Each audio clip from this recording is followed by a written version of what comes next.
चलो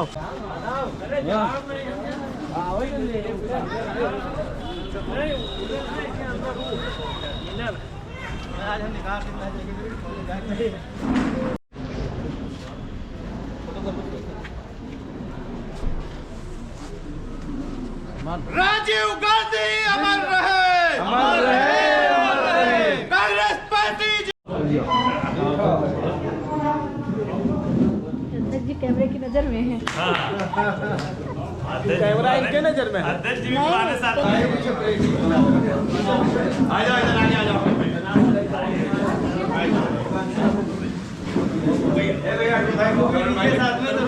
तरुण भाई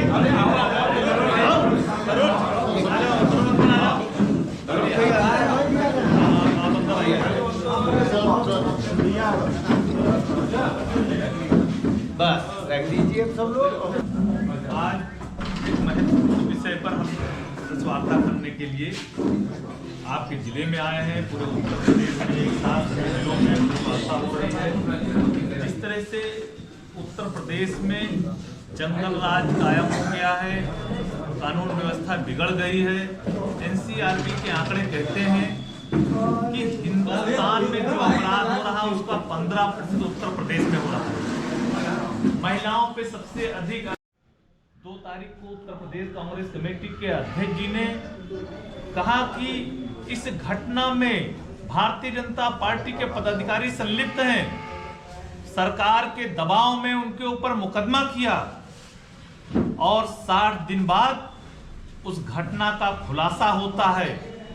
पुलिस करती है कि भारतीय जनता पार्टी के पदाधिकारी उसमें संलिप्त हैं, उनके नाम उजागर करती है। जबकि 8वें दिन ही लड़की ने जो वीडियो उसने प्रस्तुत किया, सीसीटीवी फुटेज, उससे पहचान कर ली और पहचान होने के बावजूद भी 60 दिन लगे, क्योंकि उत्तर प्रदेश सरकार और भारतीय जनता पार्टी का दबाव था प्रशासन के ऊपर कि इसको ना खोला जाए, बचाते रहे। लेकिन कांग्रेस पार्टी के और वहां बीएचयू के छात्रों के दबाव में पुलिस को इस खुलासे को करना पड़ा कि 60 दिन बाद कि हाँ ये भारतीय जनता पार्टी के लोग हैं इस बच्ची के साथ जो दुराचार किया है सामूहिक। कांग्रेस पार्टी ये मांग करती है कि प्रधानमंत्री और मुख्यमंत्री उत्तर प्रदेश के बच्चियों और महिलाओं से माफी मांगे। जिस तरीके से दुराचार लगातार बढ़ रहा है, इनके विधायक अभी दुद्धी में, अभी उनको सजा हुई 25 साल की। 2014 में नाबालिग के साथ जो दुराचार किया, 2 बार भारतीय जनता पार्टी ने टिकट दिया है। और दुराचार के मामले में उन्नाव के एक विधायक जेल में हैं। और आपके जिले के एक सांसद का तो जीता जागता उदाहरण आप सभी लोगों के सामने है।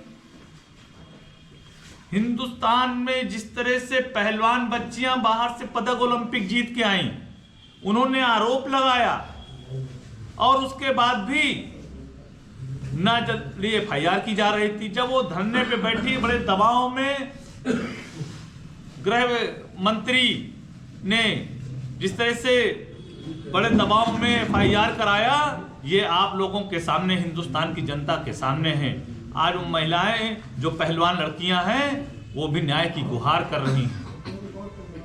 तो हिंदुस्तान में जब से भारतीय जनता पार्टी की सरकार आई है, महिलाओं पे अत्याचार बढ़ता जा रहा है। कांग्रेस पार्टी आज पूरे प्रदेश में इसको लेके वार्ता कर रही है और महिलाओं की लड़ाई के लिए कांग्रेस पार्टी सदैव आगे रही है। बीएचयू की घटना कांग्रेस के दबाव में, वहां बीएचयू के छात्रों के दबाव में है, इसलिए खुलासा नहीं हो सका। पुलिस ने नहीं किया 60 दिन पहले, क्योंकि 5 राज्यों में चुनाव थे। मध्य प्रदेश में प्रचार करने के लिए बीजेपी ने भेज दिया। प्रधानमंत्री, मुख्यमंत्री और स्मृति ईरानी और स्वतंत्र देव सिंह के साथ में उन बच्चों की फोटो है। आईटी सेल के जो उनके संयोजक हैं, उसे संयोजक हैं। इतनी बुराइयां है सर, फिर भी मतलब परसेंटेज ज्यादा आ रहा है, सीटें ज्यादा आ रही, क्या मतलब? देखिए, सीटें ज्यादा आना ना आना इस बात नहीं है। कांग्रेस पार्टी न्याय के साथ है। राहुल गांधी जी ने भारत जोड़ो यात्रा जिस तरह से की, केवल लोगों को न्याय दिलाने के लिए किया। भारत जोड़ो न्याय यात्रा भी शुरू होने जा रही है। कांग्रेस पार्टी जो दबे कुचले मजलूमों की उनकी लड़ाई लड़ रही है, महिलाओं बच्चियों की लड़ाई लड़ रही है। सीटें आना जाना लोकतंत्र में लगा रहता है, लेकिन जिस तरह से भारतीय जनता पार्टी के नेता बच्चियों के साथ दुराचार कर रहे हैं, तो ये हो गया है। भारतीय जनता पार्टी के नेताओं से अपने बेटियों को बचाइए। अच्छा प्रभारी जी, ये बताइए, जिस सांसद की आप बात कर रहे हैं उन्हीं सांसद ने कल कहा है कि राहुल गांधी को उतनी भी समझ नहीं है जितने एक छात्र नेता को होनी चाहिए। देखिए, भारतीय जनता पार्टी की जो सांसद है उनके कृत्य के बारे में दुनिया जानती है। आज सरकार ने उन पे कोई कार्रवाई नहीं की, भारतीय जनता पार्टी ने निलंबित नहीं किया उनको। उन्होंने जिस तरह से पहलवान लड़कियों के साथ जो अत्याचार किया है वो सबके सामने है। आपने उनसे पूछा कि जिस तरह से उन्होंने बच्चों के साथ, वहां पहलवान बच्चियों ने जो आरोप लगाए उसके बारे में आप पूछिए उनसे तो हम लोगों ने साल भर पूछा, पूरा नहीं। कानूनी प्रक्रिया भी अरे लंबी प्रक्रिया, कानूनी प्रक्रिया चल दीजिए। रही है, लेकिन भारतीय जनता पार्टी के लोगों को माफी मांगना चाहिए, उनके नेताओं को माफी मांगना चाहिए उन बच्चियों से। वो देश के लिए गौरव की बात है कि वो पदक जीत के लाई थी। तभी उनके समर्थक जो संजय सिंह थे जीत के आए, फिर कैसे जीत के आए? देखिए, ये एक काकस है और सरकार का संरक्षण है। सरकार के संरक्षण में, दबाव में लोग किसी भी संगठन में वोट तो किसी को दे सकते हैं, लेकिन उन बच्चियों ने जिस तरह से धरना दिया, प्रदर्शन किया, आखिर उनके दबाव में सरकार को झुकना पड़ा। तो 22 तारीख को राहुल गांधी, सोनिया गांधी अयोध्या जाएंगे, क्योंकि आप महासचिव हैं और यहाँ के प्रभारी भी हैं। 15 तारीख को कांग्रेस पार्टी के प्रभारी और उत्तर प्रदेश कांग्रेस कमेटी के माननीय अध्यक्ष अजय राय जी के नेतृत्व में हम लोग जाएंगे, दर्शन करेंगे और किसी पार्टी के प्रभु श्री राम नहीं हैं, वो हम लोगों के लिए आस्था का विषय है। ठीक है, हमारे आराध्य देव हैं, हमारे आस्था है। और हम फिर बता रहे हैं आपको, कांग्रेस पार्टी सभी धर्मों को लेके साथ चलती है और एक पार्टी है जो ढोंग करती है। आपने देखा होगा कि वीडियो में टीका लगता है, टीका पोस्ट दिया जाता है। आपने तो सब देखा है।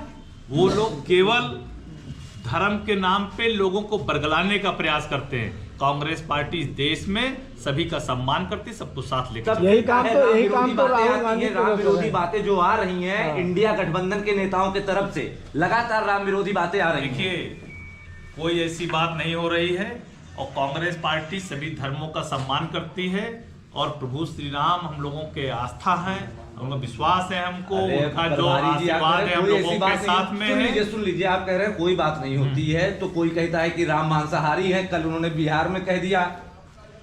अच्छा, आपने कभी पूछा जो वहां मंदिर के जो ट्रस्टी हैं तथा कथित अब एक दल के लोग बन गए हैं, उन्होंने तो विष्णु का अवतार बता दिया प्रधानमंत्री जी को, तो आपने उनसे प्रश्न किया? कहती एक सवाल बच्चियों पे कल उनसे वार्ता कर रहे हैं, है ना? उनसे आपने प्रश्न किया? अरे तो इंडिया गठबंधन के तहत आप आए हो, या तो उन नेताओं को हटा दीजिए इंडिया गठबंधन से। देखिए, सफीकुर रहमान बर्क कहते हैं, अब हम आपके हिसाब से सब काम करने लगे तब बता दीजिए, हम आपसे आ जाएगा और जो निर्णय होगा वो सामने आएगा आपके। सफीकुर रहमान बर्क ने जब कहा कि मस्जिद बचाओ, एक मुद्दा और है। एक विनोद उपाध्याय जी हैं गोरखपुर के, उनको एसटीएफ ने अभी सुल्तानपुर में उनको मुठभेड़ में बता दिया कि मार दिया। उनके ऊपर फर्जी मुकदमे लगाए गए, क्योंकि वो माननीय मुख्यमंत्री जी के उसी संसदीय क्षेत्र के थे, उनके खिलाफ हमेशा बिगुल बजाते थे, उनका विरोध करते थे। लगातार फर्जी मुकदमे दाखिल करके कोई भी किसी भी मुकदमे में उनको सजा नहीं थी।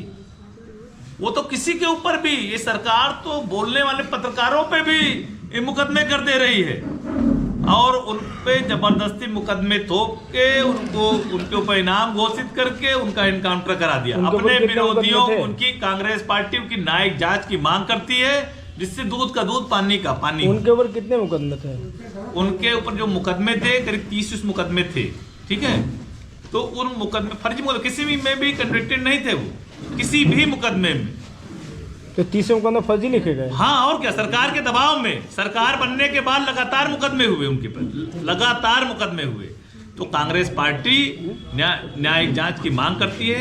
एक जाति विशेष के खिलाफ जिस तरह से अभियान चला के माननीय मुख्यमंत्री जी के निर्देश पे जो इनकाउंटर हुआ, उसकी न्यायिक जांच की मांग करते हैं, जिससे दूध का दूध पानी का। प्रभारी जी, एक ही सवाल हमारा है, वो अभी भी अधूरा है, उसका जवाब नहीं दिया। यही कि आपकी कमेटी के अलावा राहुल गांधी, सोनिया गांधी, मल्लिकार्जुन खड़गे 22 तारीख को अयोध्या जाएंगे, हाँ या ना? अरे हम किसी के कहने के हिसाब से नहीं जाएंगे। क्या मानते हैं आप? भगवान के प्रति हमारी आस्था है, और हमको जब प्रभु श्री राम बुलाएंगे हम अवश्य जाएंगे। कभी ऐसा समय हुआ करता था जब राजीव गांधी अपने चुनाव की शुरुआत अयोध्या से करते थे। अब ऐसे क्या? अब आपको शायद नहीं मालूम है, राहुल जी भी अयोध्या गए थे, हनुमानगढ़ी गए थे, दर्शन किए थे। आप पता नहीं आपकी जानकारी में है कि नहीं है, ये मुझे नहीं मालूम। 22 को जाएंगे। आपको जानकारी होनी चाहिए। 22 को जाएंगे, हाँ या ना? देखिए एक मिनट सुन लीजिए। आपने देखा होगा मुरली मनोहर जोशी और लाल कृष्ण आडवाणी को आमंत्रण पत्र दिया, लेकिन कहा कि आप ना आइएगा। आप ऐसा कभी आपने सुना है आज तक कि आपको आमंत्रित हम करने जाएं और कहते कि आप ना आइएगा, अपने घर बैठिए? ये तो पहली बार आमंत्रण सुन रहा हूँ मैं। राहुल जी किसी मंदिर का पूरा श्रेय प्रभारी जी किसी तारीख को जाएंगे राहुल जी राम मंदिर का? सुन लीजिए पूरी बात। कोई एक तारीख को राहुल गांधी जी 14 तारीख से भारत जोड़ो न्याय यात्रा की शुरुआत कर रहे हैं। इस देश के दबे कुचले वंचितों को न्याय दिलाने के लिए, इन बच्चियों को न्याय दिलाने के धूर्त होता है, वो लोगों को अपने जाल में फंसा लेता है। ठीक है, तो आप समझिए जो पाखंडी लोग हैं वो लोगों को केवल गुमराह कर रहे हैं। कौन पाखंडी? और अरे पाखंडी तो एक ही है, सभी जानते हैं। क्या नाम है? नाम लेके क्या नाम आप है? समझे तो बेकार है। तो नाम बताइए ना, कौन है पाखंडी लोग हैं, वो केवल तरह तरह से चीजें लाके लोगों को भ्रमित करते हैं। लेकिन हम धर्म पर राजनीति नहीं करते हैं। धर्म हर व्यक्ति का निजी विषय है, ठीक है। और हम भी पूजा पाठ करते हैं, आप भी पूजा पाठ करते हैं, लेकिन पाखंडी बता दिए, पाखंडी कौन अरे है? वो तो सभी के सामने है कि पाखंड कौन कर रहा है इस समय। इस हालात में किसकी सत्ता है, कौन पाखंड कर रहा है, तो आप जानते हैं। पाखंड से बचने के लिए कांग्रेस के पास क्या रोड मैप है? पाखंड से बचने के लिए, जनता को बचाने के लिए क्या रोड मैप है? जनता की लड़ाई लड़ रहे हैं, जनता के साथ खड़े हैं, जनता को न्याय दिलाने के लिए जनता के साथ खड़े हैं, आंदोलन कर रहे हैं, संघर्ष कर रहे हैं। राहुल गांधी जी 4000 किलोमीटर की पैदल यात्रा किया उन्होंने, और जिस तरह से महंगाई चरम पे है, बेरोजगारी चरम पे है, हम लोगों के लिए लड़ाई लड़ रहे हैं, जमीन पे संघर्ष कर रहे हैं। बता तो दिया मैंने, सत्ता में कौन है, अब आपको नहीं मालूम है क्या? आपको नहीं मालूम है सत्ता में कौन है? आपको नहीं मालूम है? आपको नहीं मालूम सत्ता में कौन है? आप पार्टी का नाम लेना नहीं चाहते हैं, इतना हिम्मत नहीं है आप में, इतनी हिम्मत नहीं है कि पार्टी का नाम ले सके आप। जो तक बैठा है कौन है? भाई पार्टी का नाम नहीं ले पा रहे हैं आप। अरे पार्टी का नाम तो ले सकते हैं। लड़ाई लड़े के प्रभारी जी बिना नाम बिना नाम लिए, हमने बिना नाम लिए सब कुछ कह दिया। नाम लेके अगर कहते तब क्या था? कहीं मुकदमे का डर आपको भी तो नहीं है कि मुकदमा लिख जाएगा आपके ऊपर? हम लोग मुकदमे से नहीं डरते, जेल जाने नहीं डरते। हम लोग लगातार जनता की आवाज को बुलंद करते हैं। कांग्रेस पार्टी पूरे देश में जनता की लड़ाई लड़ रही है, हम किसी से डरने वाले नहीं है। जब हम अंग्रेजों से नहीं डरे तो इनसे किसे डरेंगे? निकाल दो ऊपर।